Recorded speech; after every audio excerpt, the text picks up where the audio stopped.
Some cases end with arrests, some end with trials, some end with justice. And then, there are cases that don't end at all. No announcement, no press conference, no closure, just silence. This is the story of a crime so confusing, so empty of answers, that police slowly stopped talking about it.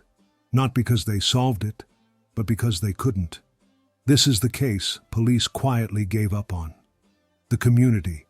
The town was average by every definition. Not too small, not too big. The kind of place where people felt invisible and safe because of it. The victim lived a routine life, work, home, weekends spent quietly.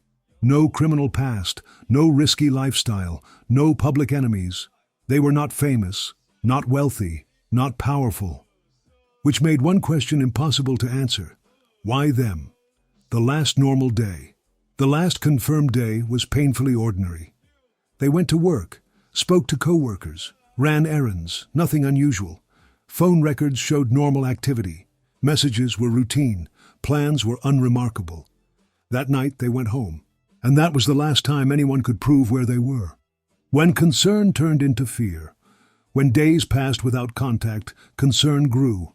Family tried calling, friends sent messages, nothing. Police were contacted. At first it was treated as a missing person case. Adults disappear, sometimes willingly. But as days turned into weeks, the tone changed. This wasn't someone starting a new life. This was someone erased. The investigation. Detectives began by retracing the victim's final steps. Home searched, workplace questioned, neighbors interviewed. Nothing was missing. Wallet still there, keys still inside. No packed bags, no note, no sign of preparation. Whatever happened was sudden. Forensic dead end.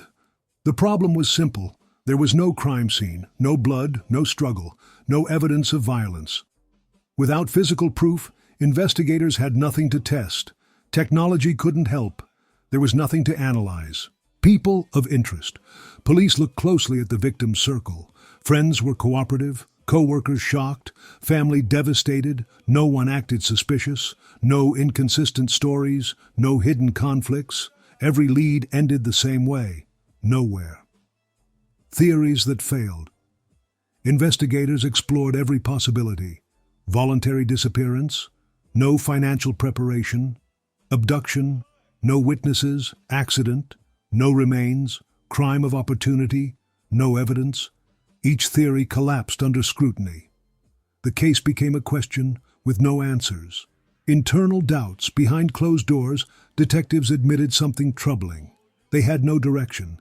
Every investigation needs momentum. This one had none. Leads dried up. Tips stopped coming. The file grew thicker, but emptier. The slow fade. Without explanation, activity slowed. No new searches, no updates.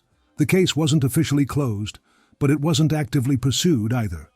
Detectives were reassigned, resources were moved elsewhere, and quietly, the investigation faded. The family's fight. The family refused to stop. They called, they wrote letters, they asked for updates. Sometimes they got responses. Often they didn't. They lived in uncertainty. No grief, no closure, just questions. Public memory. Without headlines, the case disappeared from public attention. No documentaries, no viral clips, just a name few remembered, and a story few knew. Years later. Years passed. Technology improved. New detectives joined. But the case remained untouched, because without evidence, there was nothing to reopen. The silence continued. Why this case still matters? Because someone didn't just disappear. They were lost to uncertainty. And somewhere, the truth exists. But without pressure, without attention, without answers. It stays buried. Final ending. Some cases become famous, others become forgotten.